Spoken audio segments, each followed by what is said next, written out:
ધાનપુર ચાડિયાનો મેળો રંગે ભરાયો।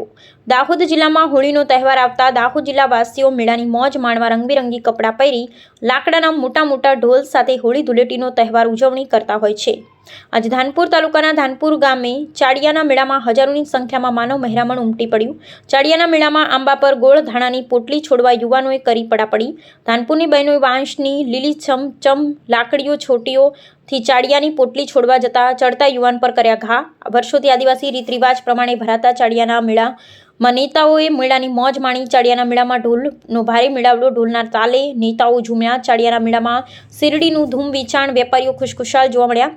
ચાડિયાના મેળામાં ધાનપુર પોલીસની જોરદાર બંદોબસ્ત। ધાનપુર ચાડિયાના મેળામાં હજારો લોકોએ મેળાની મોજ માણી। છોકરાઓની માનતા રાખેલ યુવાનોએ ચાડિયાની પોટલી છોડવા આંબા પર કરી પડાપડી। અહેવાલ ચંદુભાઈ મોહનિયા।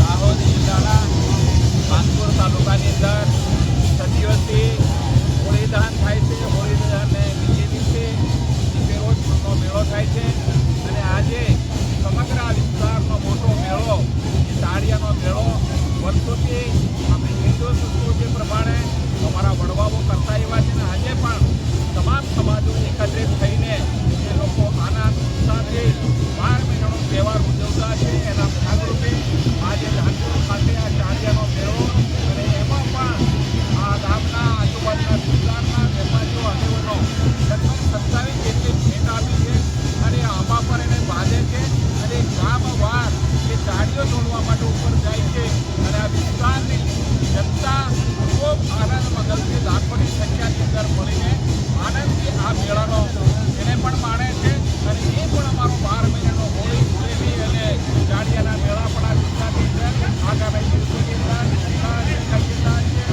ડીસાવાળાનો ગઢેરો જેવા મેળા ગઢ સુધી આ વિસ્તારની અંદર ચાલતા રહેશે। યુવા વર્ગ, ભાઈઓ બહેનો, યુવાનો વડીલો બધા જ આનો આનંદ મેળવતા હોય છે।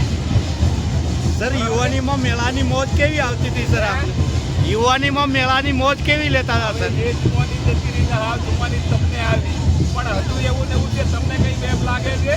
એ દિવસો, એ જ ધાનપુરનો મેળો, એ જ સંસ્કૃતિ, એ જ પ્રવૃત્તિ